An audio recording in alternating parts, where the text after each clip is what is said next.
Respected teachers, Assalamu alaikum. I am Musna Mukhtar from Snowman Publishers, and in this video we are going to talk about page number 80 of Knowledge Wheel Math series. Look, this is page number 80, and the topic is multiple intelligence activity. We have one QR code at the top of this page. You can download and scan. Download the lesson plan. अच्छा, the topic is measured with non-standard units. पिछली videos में हम बात कर चुके हैं कि बच्चों को हम नॉन स्टैंडर्ड यूनिट से हाइट का, लेंथ का, वेट का कॉन्सेप्ट देते हैं।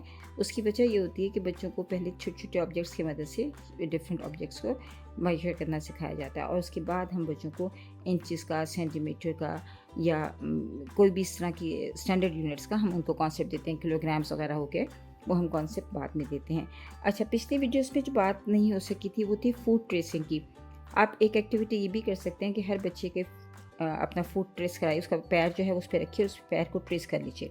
पैर को ट्रेस करने के बाद उसकी कटिंग कीजिए और फिर बच्चे को वो कार्ड देकर जिस पे कि उसका फूड ट्रेसिंग हुई हुई है, फूड ट्रेसिंग पे उसका कार्ड दीजिए और उसको कहिए कि अब नापो कि how much long this table, how much height of this table. तो इस तरह बच्चे जो हैं डिफरेंट ऑब्जेक्ट्स की हाइट और लेंथ जो है वो अपने जो उनका फुट का जो एक उनके पास स्टेंसिल है, जो कार्ड है, उसकी मदद से वो आपको बताएं कि कितने, फॉर एग्ज़ाम्पल जैसे कि टेबल है तो उसकी 6 फीट्स हाइट है, क्योंकि वो बच्चा जो है बार बार अपने फीट को ऊपर नीचे रख कर उसको मेजर करेगा।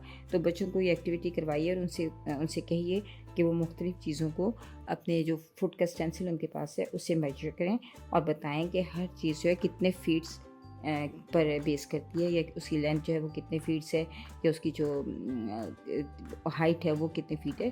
तो बच्चे इस तरह से इस एक्टिविटी को कंप्लीट करें।